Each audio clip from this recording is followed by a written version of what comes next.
하나님 말씀 함께 보십니다. 창세기 49장 1절부터 12절까지입니다. 창세기 49장 1절부터 12절까지 구약성경 78면입니다. 구약성경 78면 창세기 49장 1절부터 12절까지 하나님 말씀을 제가 읽어드리겠습니다. 야곱이 그 아들들을 불러 이르되 너희는 모이라. 너희가 후일에 당할 일을 내가 너희에게 이르리라. 너희는 모여 들으라. 야곱의 아들들아, 너희 아버지 이스라엘에게 들을지어다. 르우벤아, 너는 내 장자요 내 능력이요 내 기력의 시작이라.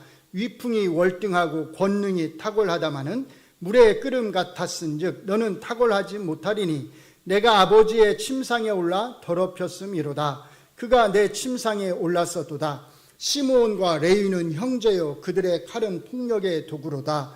내 호나 그들의 모의에 상관하지 말지어다. 내 영광아 그들의 집회에 참여하지 말지어다. 그들이 그들의 분노대로 사람을 죽이고 그들의 혈기대로 소의 발목 힘줄을 끊었음이로다.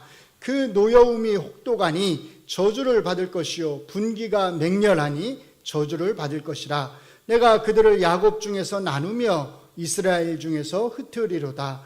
유다야, 너는 내 형제의 찬송이 될지라. 내 손이 내 원수의 목을 잡을 것이요 내 아버지의 아들들이 내 앞에 절하리로다.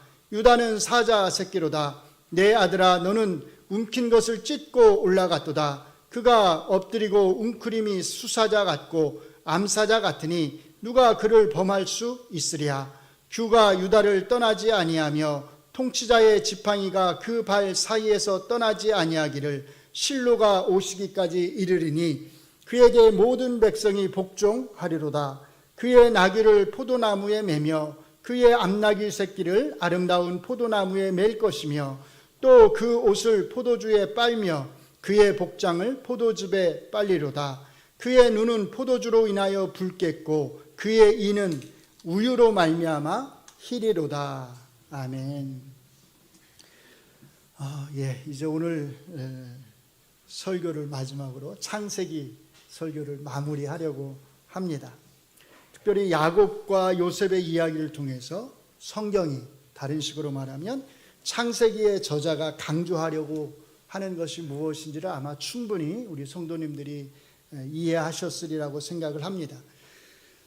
사실 야곱의 이야기는 창세기 45장에서 요셉이 이제 형제들에게 자기 정체를 드러내잖아요. 밝히잖아요. 그리고 이제 창세기 46장에서 야곱이 모든 가족을 이끌고 애굽 땅으로 내려가고 그리고 이제 요셉을 만나는 것으로 사실 거의 다 마무리가 됩니다. 요셉의 이야기는 사실 46장에서 그렇기 때문에 끝났다고 볼 수 있어요. 자, 그런데도 불구하고 우리에게는 여전히 46장에서 모든 창세기의 이야기가 끝나는 것이 아니라 47장부터 어디까지 있어요? 50장까지 남아 있다는 거예요. 자, 그러면 47장부터 50장까지 우리에게 남아 있다는 게 뭘 의미하겠어요? 창세기 저자가 요셉의 이야기는 끝났지만 아직 47, 48, 49, 50 이 4장의 이야기를 통해서 우리에게 전해주고자 하는 뭔가가 메시지가 있다는 거죠. 그 메시지가 무엇인지를 이제 오늘 우리가 살펴보려고 합니다. 크게 2가지 메시지가 있습니다. 하나는 이제 오늘 저희가 읽은 것과 관련이 있는데 다 읽을 수 없기 때문에 저희가 예배 전에 우리 장로님을 통해서 같이 우리가 읽었어요. 48장, 49장을 우리가 읽었는데 야곱이 그의 12아들에게 해주는 축복입니다. 그리고 이 축복에는 사실상 이제 48장에서 우리가 본 것처럼 야곱의 아들이 아닌 요셉의 2아들 누구요? 므낫세와 에브라임이 이 축복 속에 들어가 있다는 것이에요. 이 축복이 중요한 이유가 있습니다. 이 축복은 앞으로 야곱의 후손들이 이루게 될 이스라엘이라고 하는 이 나라, 이 왕국의 형태가 어떻게 될 것인지, 쉽게 말하면 이 왕국에서 어느 지파가 주도권을 잡고 리더의 역할을 할 것인지를 이 야곱의 축복이 우리에게 미리 앞서서 보여주고 있다는 것입니다. 있기 때문이에요. 또 다른 하나는 야곱과 요셉이 후손들에게 남기는 유언입니다. 이 유언의 중요성은 야곱과 요셉이 지니고 살았던 그 소망, 그 믿음의 본질이 무엇인지를 우리에게 보여준다는 것이에요. 자, 먼저 창세기 48장에 보시면 요셉이 애굽 땅에서 나온 두 아들인 므낫세와 에브라임에게 야곱이 축복을 해주는 장면이 나옵니다. 창세기 48장 한 장 전체가 사실은 이 이야기에 할애되고 있어요. 그 말은 창세기 저자에게, 그리고 창세기 저자뿐만 아니라 이 창세기를 읽는 이스라엘 사람들에게 이 이야기가 그만큼 중요했다는 뜻입니다. 그러면 이 이야기가 창세기 저자와 이스라엘 사람들에게 왜 그렇게 중요했을까요? 그게 두 가지 이유가 있습니다. 첫째, 므낫세와 에브라임은 제가 조금 전에 말씀드린 대로 야곱의 아들들이 아니었음에도 불구하고 어떻게 야곱의 아들로 편입이 되어서 들어가게 되어서 장차 이스라엘 나라의 지파 12지파를 형성하게 되는 그 일원이 될 수 있었느냐라는 것을 설명해 주고 있다는 것입니다. 48장 4절에 보시면 야곱은 요셉에게 하나님이 자기에게 하신 약속을 이렇게 상기시켜 줍니다. 내게 이르시되 내가 너로 생육하고 번성하게 하여 내게서 많은 백성이 나게 하고 내가 이 땅을 내 후손에게 주어 영원한 소유가 되게 하리라 하셨느니라. 땅과 많은 후손에 대한 약속을 자기에게 하나님이 해주셨다는 거예요. 그러면서 5절에 이렇게 덧붙여 말합니다. 창세기 48장 5절을 같이 읽습니다. 내가 애굽으로 와서 내게 이르기 전에 애굽에서 내가 낳은 두 아들 누구요? 에브라임과 므낫세는 내 것이라. 르우벤과 시므온처럼 내 것이 될 것이요 내 아들로 삼겠다라는 것이에요. 물론 요셉에게는 다른 아들들도 있습니다. 그러나 야곱이 애굽에 오기 전에 낳은 두 아들 므낫세와 에브라임만 특별히 자기의 아들로 삼겠다는 것입니다. 그 말은 하나님께서 아브라함, 이삭, 야곱 자기에게 하신 그 약속을 물려받을 후손으로, 땅을 물려받을 후손으로 삼겠다라는 뜻이에요. 둘째, 이 이야기가 중요한 두 번째 이유는 므낫세와 에브라임 중에서 왜 장자인 므낫세가 아니라 차자 둘째인 에브라임이 이후에 전개될 이스라엘 역사에서 지도적인 역할, 중요한 역할을 에브라임 지파가 하게 되었느냐라고 하는 것을 설명해 주기 때문입니다. 출생의 순서로 보면 누가 먼저예요? 므낫세가 먼저입니다. 므낫세가 장자입니다. 그러므로 장자권은 므낫세에게 있고 주도적인 역할을 장자인 므낫세가 하는 게 맞는 것처럼 보입니다. 그런데 우리가 나중에 이스라엘에서 펼쳐지게 될 그 역사를 통해서 알 수 있는 것처럼 특별히 북이스라엘의 역사에서 지도적인 역할은 누가 감당하냐면 에브라임 지파가 감당을 하게 됩니다. 그래서 에브라임이라고 하는 이 이름은 북이스라엘을 대신해서 사용되기도 해요. 또 에브라임 지파가 차지하고 있는 그 땅, 북이스라엘의 수도 사마리아라고 하는 이 이름도 북이스라엘을 대신하는 이름으로 사용이 됩니다. 그러니까 북이스라엘이나 에브라임이나 사마리아나 다 어떤 거예요? 같은 대상을 가리킨다는 거죠.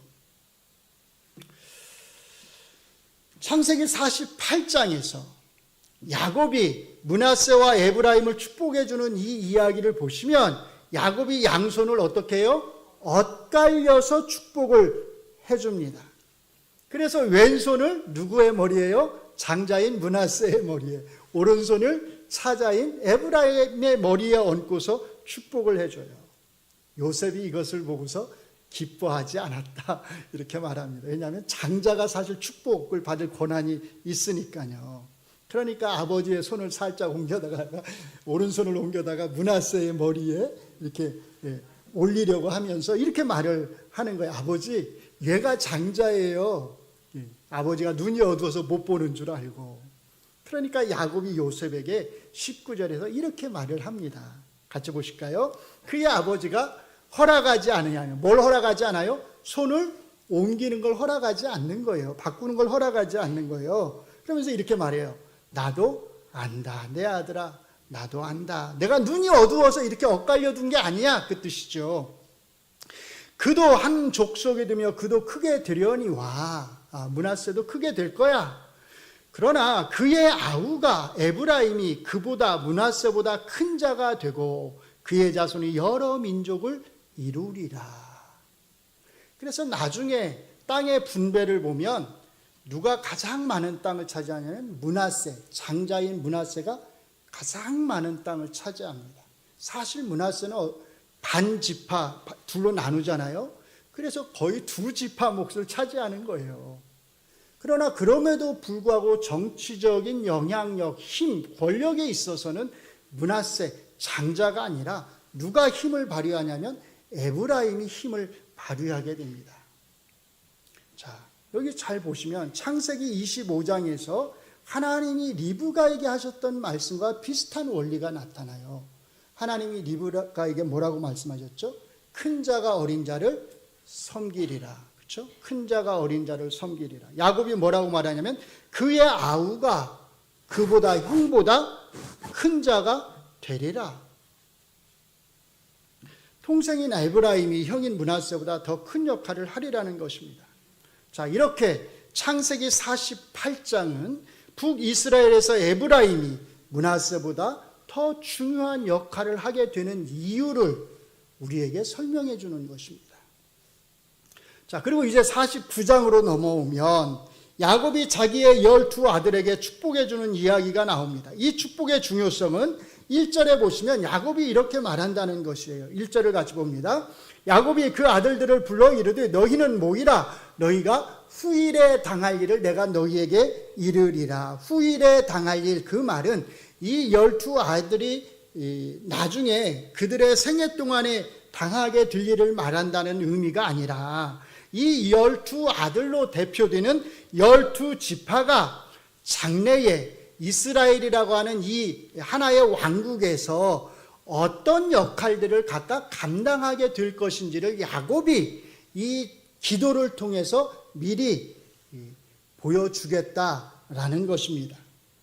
그런데 이 축복의 내용을 보면 사실 엄격하게 말해서 그 축복들이 다 좋은 내용만 있는 것은 아니에요. 오히려 과거의 잘못에 대한 책망을 담고 있는 것을 알 수 있습니다. 먼저 첫째 아들인 르우벤에 대한 기도를 보시면 그가 창세기 3장 35장에서 저질렀던 잘못된 행위에 대해서 책망하는 것을 알 수 있습니다. 22절을 보시면 35장 22절 보시면 이렇게 말을 하고 있어요. 이스라엘이, 즉 야곱이, 그 말이에요. 야곱이 그 땅에 거주할 때에 르우벤이 가서, 르우벤이 야곱의 12 아들 중 제일 첫째 장자입니다.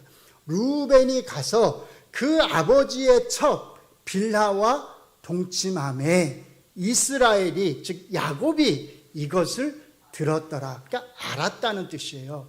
자기 장자가 어떤 짓을 했는지를.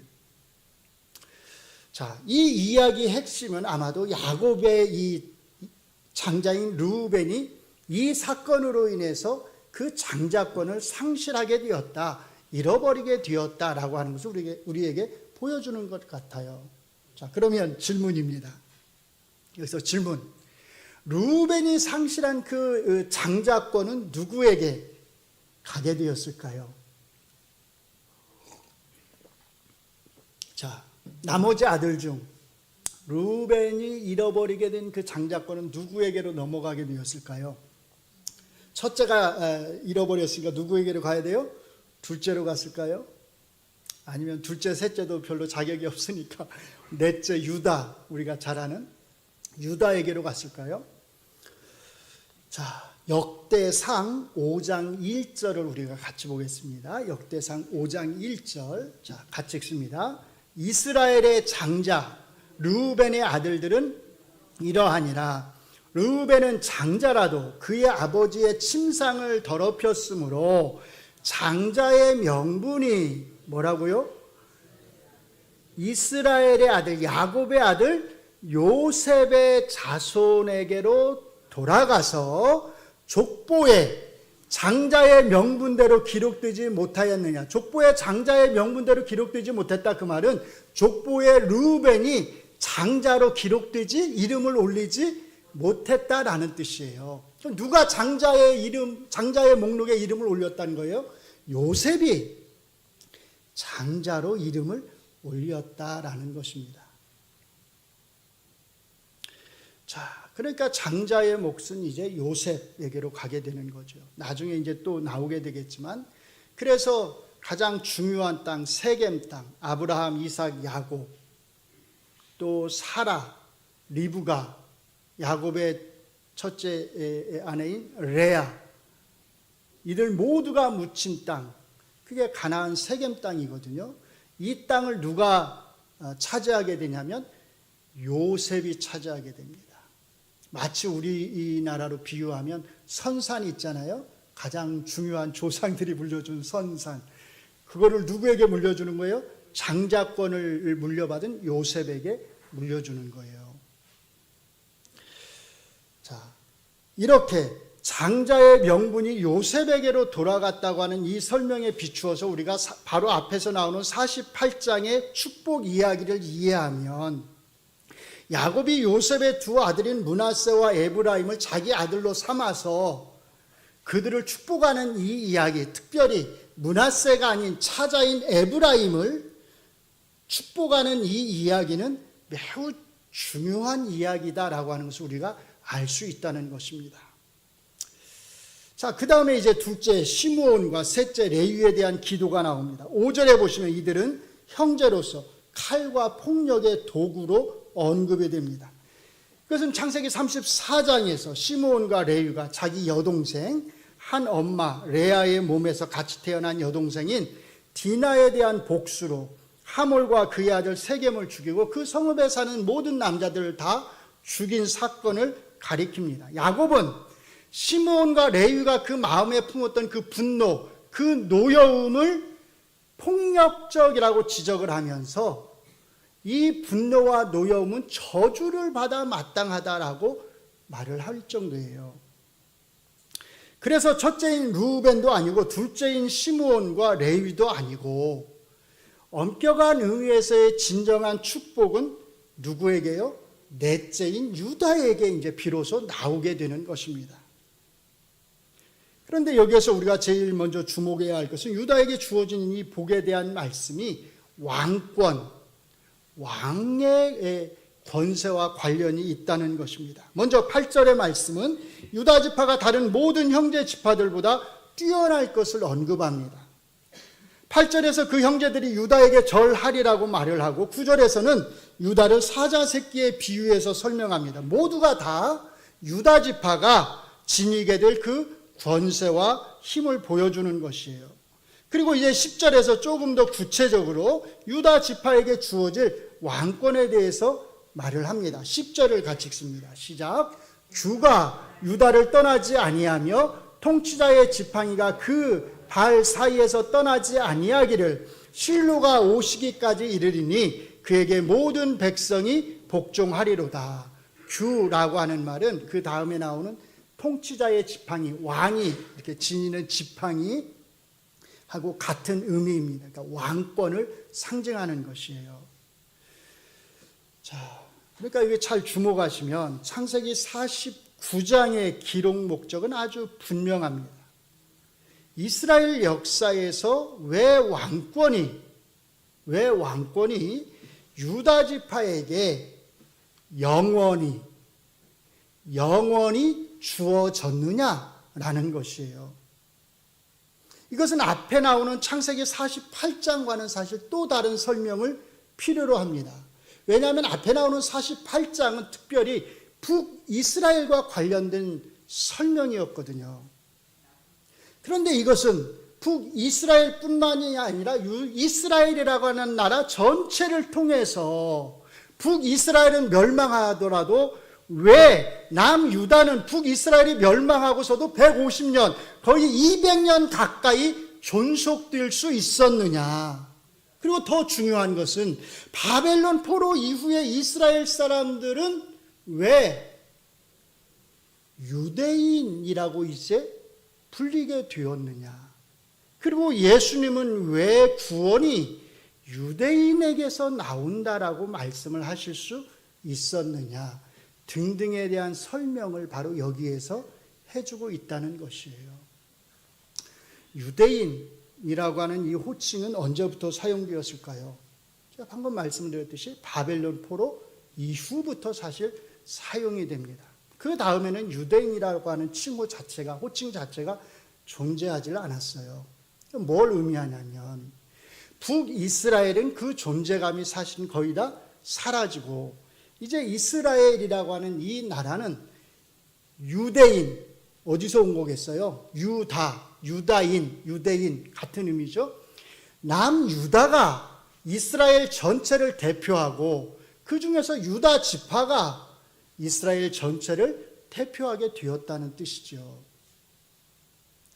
어떤 학자들은 이 유대인이라고 하는 이 이름이 이스라엘 사람들을, 이방인들이 경멸적으로 조롱하면서 부르는 호칭이었다고 설명을 합니다. 그럴 수 있다고 생각을 해요. 그래서 유대인들은, 그러니까 이스라엘 사람들은 자기들을 유대인으로 이렇게 잘 부르지 않는다고 그래요. 오늘날 그러는지는 모르겠습니다. 자, 그런데 요한복음 4장에서 예수님이 사마리아 지역의 우물가에서 한 여자와 나누시는 대화를 잘 주목해 보시면 바로 여기에서 예수님이 유대인이라고 하는 표현을 사용하십니다. 예수님과 이 여자는 처음에 물에 대한 대화로 시작을 해서 뭐에 대한 대화로 옮겨가냐면 예배에 대한 대화로 옮겨갑니다. 예수님이 이 여자에게 남편 5이 있었다는 것을 말씀하시고 지금 있는 남편도 너의 것이 아니다. 내 남자가 아니다. 이렇게 말씀하니까 여자가 깜짝 놀라서 이야 선지자시군요. 이렇게 말하면서 여자가 이렇게 답을 합니다. 우리 조상들은, 자, 우리 조상들, 이 여자는 누굴 가리켜서 우리 조상들이라고 말했겠어요? 우리 조상들. 기본적으로 북이스라엘의 조상들을 염두에 두고 있는 것입니다. 이 여자는 여전히 북이스라엘이라고 하는 나라가 존재하지 않지만 구분을 하는 거예요. 북이스라엘과 남유다를 구분하면서 이야기를 하는 것입니다. 그러니까 우리 조상들은 이 산에서 예배했는데 당신들은 남유다에 속해 있는 당신들의 말은 예배할 곳이 예루살렘에 있다 하더이다.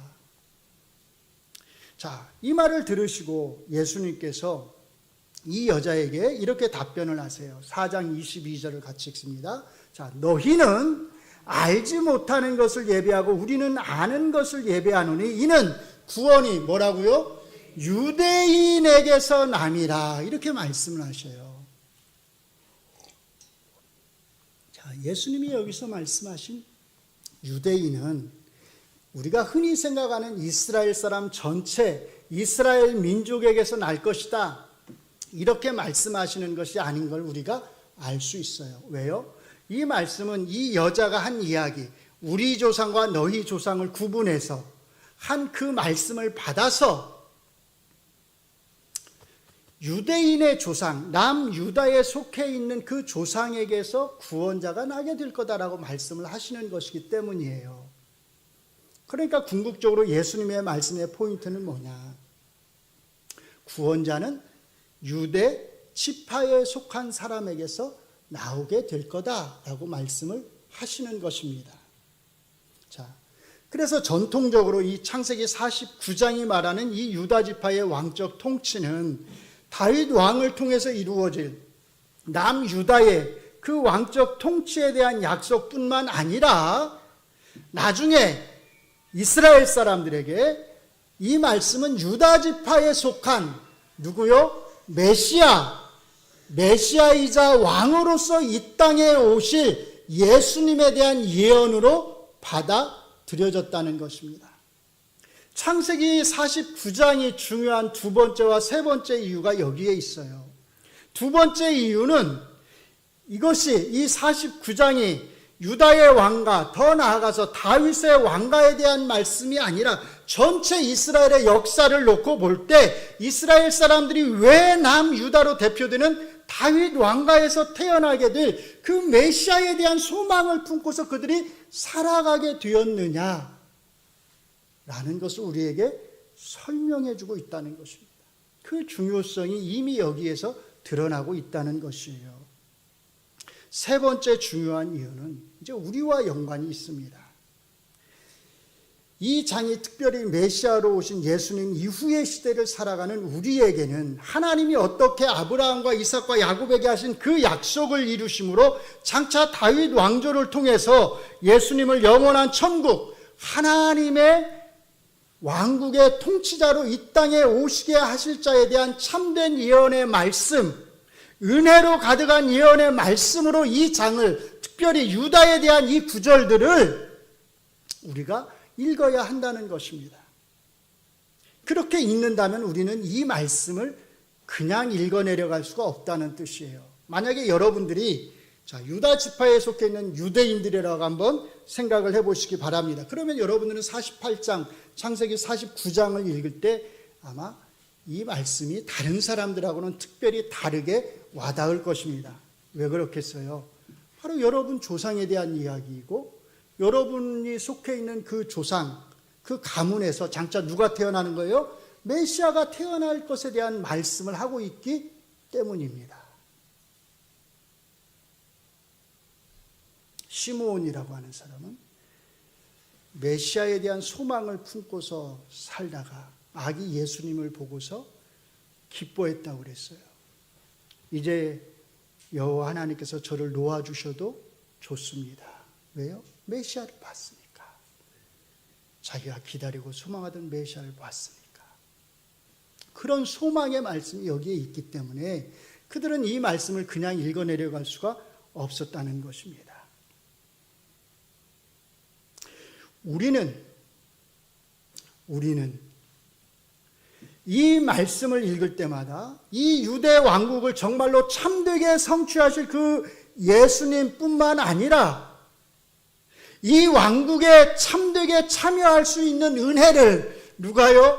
우리가 누리게 되었다고 하는 사실에 대해서 정말로 감사함으로, 감격함으로 이 말씀을 읽어야 한다는 뜻이에요. 여기 아주 중요한 메시지가 하나 있습니다. 에서와 야곱의 이야기, 므낫세와 에브라임 이야기, 르벤, 레위, 시므온, 그리고 유다의 이야기가 공통적으로 가지고 있는 한 가지가 무엇일까요? 에서와 야곱 이야기, 므낫세와 에브라임 이야기가 가지고 있는 것, 공통적으로 첫째가 아닌 둘째가 택함을 받았다는 것이에요. 르벤, 레위, 시므온, 앞순서에 있는 사람들이 아니라, 아들들이 아니라 넷째인 유다가 택함을 받았다는 것이에요. 장자가 아닌 차자의 원리, 보통 이렇게 부릅니다. 여기 말하는 차자는 꼭 둘째만이 아니라 뒷순서를 말하는 거예요. 신학자들은 이것이 굉장히 중요한 성경에 나타나는 하나님의 은혜의 원리, 이렇게 말을 합니다.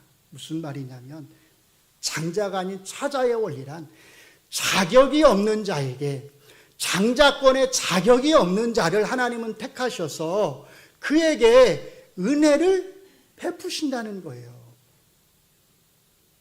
자격이 없는 아벨을 하나님이 기뻐하셨고, 자격이 없는 야곱을 하나님이 기뻐하셨고, 자격이 없는 에브라임을 하나님이 기뻐하셨고, 저 뒤에 순서에 있는 네 번째 순서에 있는 유다를 하나님이 기뻐하셔서 그에게 은혜를 베푸셨다라는 것입니다.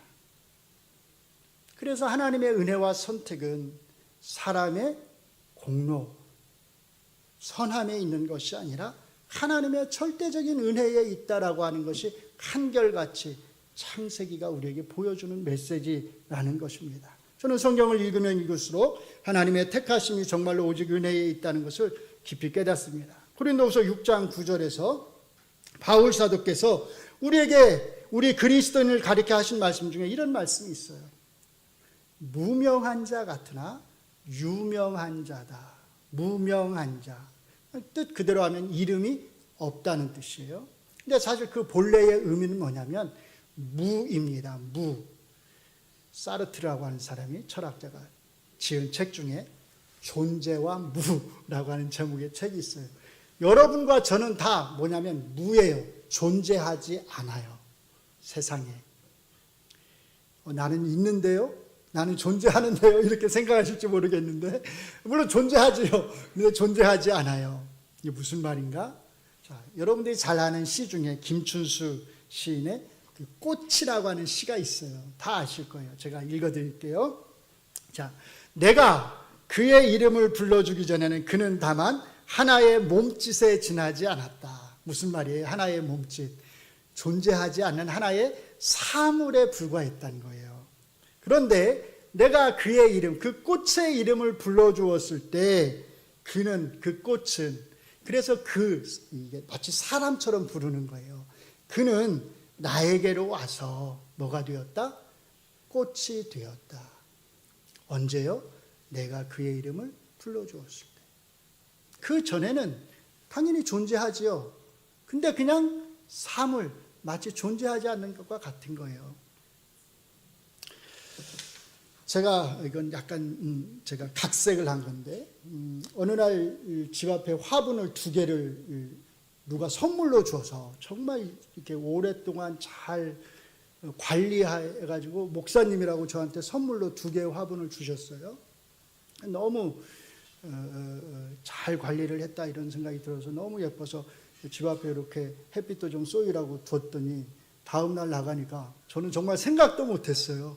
사람들의 동작이 그렇게 빠른지 하나가 사라져 버렸어요.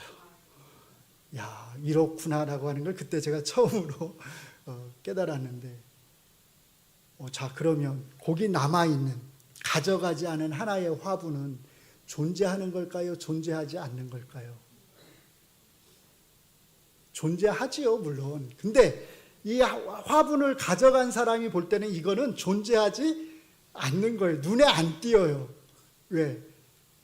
별로 마음에 안 들었던. 누구만 눈에 띈 거예요? 자기가 가져간 그 화분만. 그렇죠? 그것만 눈에 딱 띄고 그것만 쏙 가져간 거죠.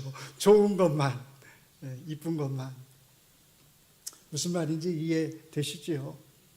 우리가 존재하지만 아무도 우리를 눈여겨보지 않았다는 거예요. 우리는 그냥 무처럼 이 땅에 살아가고 있었던 거예요.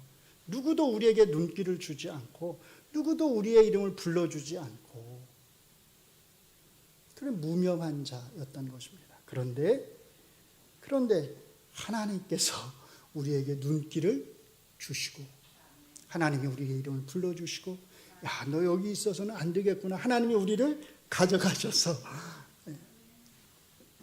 우리에게 새 옷을 입혀주시고 우리를 먹여주시고 우리를 길러주시고 우리를 자녀로 삼아주셨다. 그래서 이제 너희는 유명한 자, 존재하는 자가, 비로소 존재하는 자가 비로소 꽃이 되었다. 이렇게 말씀을 하고 있는 것입니다. 자, 그러면 이제 꽃이 된 우리, 존재하는 자가 된 우리는 어떻게 살아가야 할까요? 여기에 대한 답 역시 창세기가 해줍니다. 야곱과 요셉은 비록 애굽 땅에 살아갔지만 하나님이 약속하신 가나안 땅에 대한 그 약속에 대한 소망을 버리지 않고 그 약속을 바라는 믿음으로 살아갔습니다. 그래서 그들은 마지막 유언으로 자기들이 죽은 후에 자기들의 시신을 가나안 땅에 묻어달라고 후손들에게 부탁했습니다. 잘 아시듯이 야곱이 죽은 후에 그의 12아들은 아버지의 유언대로 그를 가나안 땅, 세겜 땅, 그들의 조상들이 묻힌 땅에 또 그의 아내 레아가 묻힌 땅에 그를 매장했습니다. 요셉 역시 마찬가지였습니다. 요셉도 자기가 죽은 후에 자기를 가나안 땅에 묻어달라고 마지막 유언으로 남겼습니다. 여호수아서는 바로 이 요셉의 유언을 그의 후손들이 들어주는 것으로, 따르는 것으로 여호수아서가 끝납니다. 마무리돼요. 여호수아 24장 32절을 같이 읽겠습니다. 자, 또 이스라엘 자손이 애굽에서 가져온 뭐를요? 요셉의 뼈를 어디에요? 세겜에 장사하였으니 이곳은 야곱이 백크시타를 주고 세겜의 아버지 하모르 자손들에게서 산 밭이라. 그것이 요셉 자손의 기업이 되었더라. 적어도 두 가지 사실을 알 수 있어요. 하나는 뭐냐면 요셉의 뼈가 가나안 땅 세겜, 조상의 땅, 우리말로 쉽게 말하는 선산과 같은 곳에 묻혔다라는 것이에요. 두 번째, 이 세겜 땅을, 조상들의 땅을 아브라함이 사고 추가로 야곱이 샀던 그 땅을 누구에게 줬다? 요셉에게 줬다는 거예요. 왜요? 장자권이 요셉에게 넘어갔으니까요. 우리가 잘 아는 대로 히브리서 11장에서 믿음의 조상들을 열거하면서 히브리서 저자는 놀랍게도 야곱과 요셉의 믿음을 우리에게 언급하면서 뭘 언급을 하냐면 야곱이 오늘 48장 또 49장에 저는 거기까지 포함된다고 생각을 하는데 한 이 야곱의 축복, 그리고 요셉과 관련해서는 요셉이 마지막으로 남긴 그의 유언을 우리 믿음의 후손들이 따르고 본받아야 될 믿음으로 우리에게 제시하고 있다는 것입니다. 히브리서 11장 21절과 22절을 같이 봅니다. 믿음으로 야곱은 죽을 때에 요셉의 각 아들에게 축복하고 그 지팡이 머리에 의지하여 경배하였으며, 믿음으로 요셉은 임종시에 이스라엘 자손들이 떠날 것을 말하고 뭐라고요? 또 자기 뼈를 위하여 명하였으며. 야곱은 비록 미래에 일어날 일을 축복한 것이었지만 믿음으로 자기가 축복한 그대로 하나님이 자기 아들들에게 복을 주실 것이라고 하는 그 믿음으로 축복을 해 주었다는 거예요. 그렇게 되었을까요? 안 되었을까요? 진짜 그렇게 되었다라고 창세기 저자는 우리에게 말해주고 있는 것입니다. 요셉은요, 자기가 애굽 땅에서 죽고 언제 자기의 후손들이 가나안 땅으로 올라갈지 모르지만 얼마나 긴 세월이 지나야 가나안 땅으로 후손들이 들어가게 될지 모르지만 실제상으로는 몇 년이 지났어요? 약 400년이 지났잖아요. 몰랐음에도 불구하고 반드시 하나님이 하신 그 약속을 지킬 거라고 하는 그 믿음을 가지고 자기 뼈를 꼭 가지고 올라가라고 유언을 남겼다는 것이에요. 포인트는 이것입니다. 야곱도 요셉도 아직 일어나지 않은 미래의 일을, 하나님의 약속을 내다보면서 거기에 소망을 품고 그 믿음을 가지고 살았다라는 것이에요. 우리는요, 잘 생각해 보세요. 우리는 아직 일어나지 않을 일을 믿으면서 살아가는 사람들일까요? 아니면 이미 일어난 일을 믿으면서 살아가고 있는 사람들일까요? 전자입니까? 후자입니까? 어느 쪽이에요? 어렵지 않은 질문이에요. 복음은 현재 사건도 아니고 미래 사건도 아니고 과거 사건입니다. 왜요? 복음은 예수 그리스도의 십자가와 부활 사건을 가리키는 것이기 때문이에요. 복음은, 구원은 이미 과거 역사에 2000년 전에 예수 그리스도를 통해서 일어난 과거 사건이에요. 우리는 장차 미래에 일어날 막연한 어떤 소망, 믿음을 가지고 살아가는 것이 아니라 이미 일어난 과거의 사건을 우리 눈앞에 두고서, 보이시나요? 두고서 그걸 붙잡고 살아가는 사람들이에요. 예수님의 재림은 막연하게 우리가 예수님이 오실 거다라고 하는 그런 믿음을 가지고 살아가는 것이 아니라 이미 예수님의 초림으로 인해서 일어난 과거의 사건에 근거해서 우리가 그 재림을 내다보며 살아가는 것입니다. 그러므로 우리 그리스도인들은 이미 일어난 일을 믿으며 살아가는 사람들이에요. 이런 면에서 우리는 히브리서의 기자가 우리에게 열거하고 있는 우리 믿음의 선조들, 믿음의 선진들보다 훨씬 더 좋은 위치에서 살아가고 있다는 뜻입니다. 그분들보다 우리가, 여러분이 더 믿음이 좋아야 된다는 거예요. 왜요? 그분들은 아직 일어나지 않은 미래의 일을 바라보면서 믿음으로 살아갔지만 우리는 이미 일어난 일을 바라보면서 눈앞에 보면서 믿음으로 살아가기 때문입니다. 그분들은 아직 일어나지 않은 일을 소망으로 삼고서 살아갔지만 우리는 이미 일어난 일을 바라보면서 그것을 소망으로 삼고서 살아가기 때문입니다. 우리는 이 예수님을 통해서 이미 하나님의 왕국, 천국, 이스라엘 사람들이, 유대인들이 그렇게 바라고 소망하던 그 천국이 이미 이 땅에 우리 가운데 임했다고 하는 것을 알고 믿으면서 살아가는 사람들입니다. 예수님을 통해서 이미 우리 눈앞에 벌어진 일들, 우리 눈앞에 일어난 일들을 보고서 살아갑니다. 그렇기 때문에 우리는 이미 과거의 사건에 대한 성취의 경험을 가진 사람들이에요.